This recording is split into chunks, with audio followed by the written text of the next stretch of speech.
Now time for the nation's sharpest opinion. Viewers, Mark Zuckerberg has confessed, Mark Zuckerberg of Meta, earlier Facebook, has now confessed that he, along with other big tech companies, are partners with the American deep state. By deep state, I mean CIA, FBI, State Department and other secret assets of the American government known only to the White House. So Mark Zuckerberg has admitted effectively that over the years, these big tech companies have worked with them to advance the interests of the American deep state. This has now been published everywhere.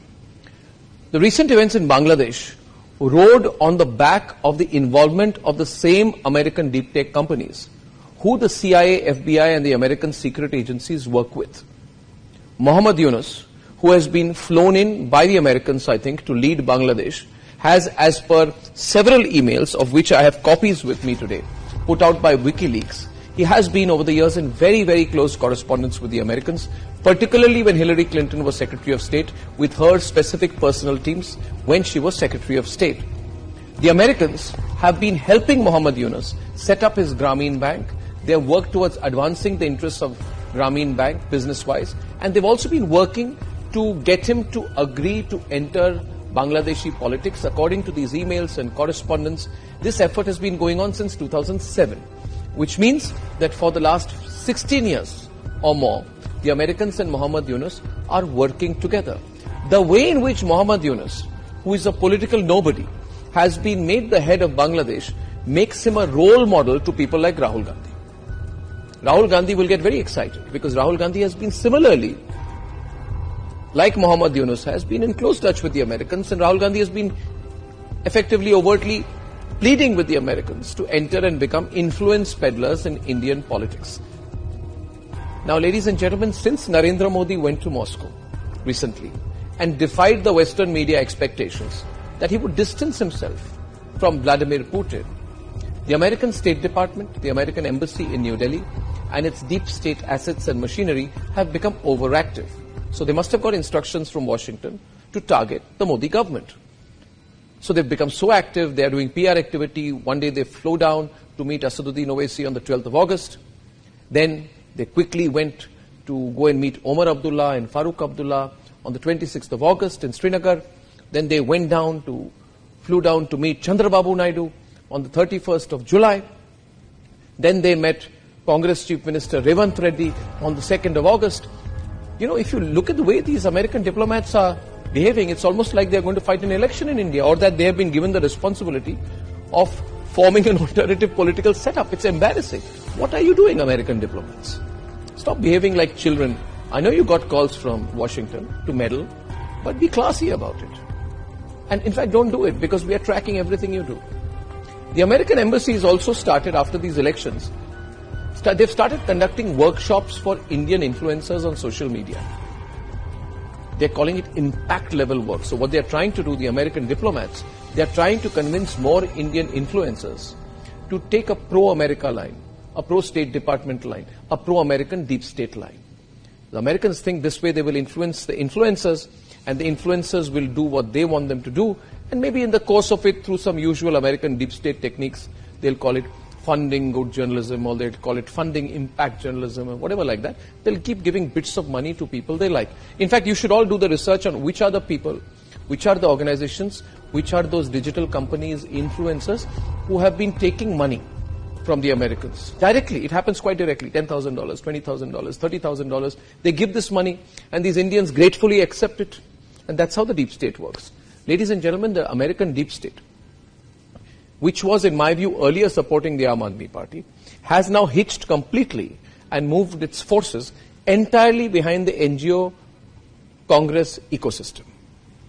Mark Zuckerberg's admission in all of this, that he has been a very loyal lieutenant, effectively, of the American deep state, brings into the open the big tech deep state conspiracy. The only difference is that between Bangladesh and India is that we are a larger country. We are a bigger country, we are a stronger country.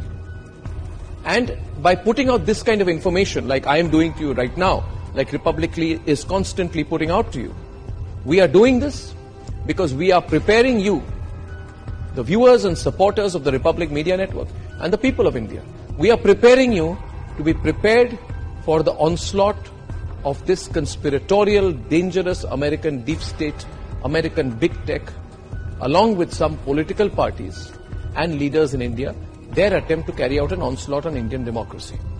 I believe this is an inevitability. They are working so hard on it, they will try to do it. Who are the people who will work with them in India? Well, it could be the same people who are questioning the EVMs, the same people who are questioning the whole electoral process in India, and are therefore creating a narrative on behalf of their American bosses that Indian electoral democracy has failed. Take a few steps back and look at what people in Bangladesh were saying 2 to 3 months back. They, along with the Americans, started saying that yes, Sheikh Hasina has won the elections, but the elections were not fair. The electoral process is not fair. Now, was the coup fair? Was the military coup fair? Was bringing in a political nobody like Muhammad Yunus, who is clearly an American agent, a deep state agent, and putting him as the face of a military government, is that fair to the Bangladeshi people? Is the crashing of the Bangladeshi economy fair? Are the killings of Hindus fair? Ladies and gentlemen, the people in India, the Mir Jafars, feel that if the Americans could make Muhammad Yunus the leader of Bangladesh, then they too can use the Americans as a springboard to come to power in India.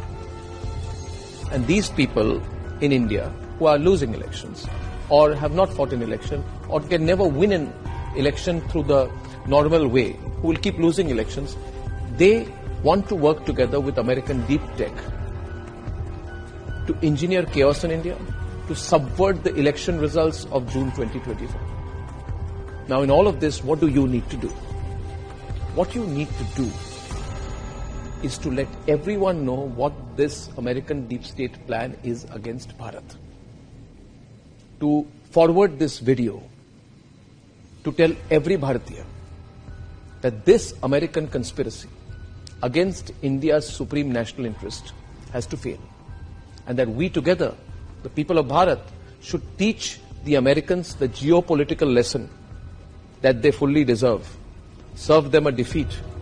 Teach them a lesson that only Bharat can. So we have to come together. Please spread this video as widely as you can, so that the Americans know that even before they think they can act against us, that we've got our lens on them. It is they who should be on the defensive. Ladies and gentlemen, it is they who must know the people of Bharat will teach them a lesson, if necessary, if they conspire against our interest.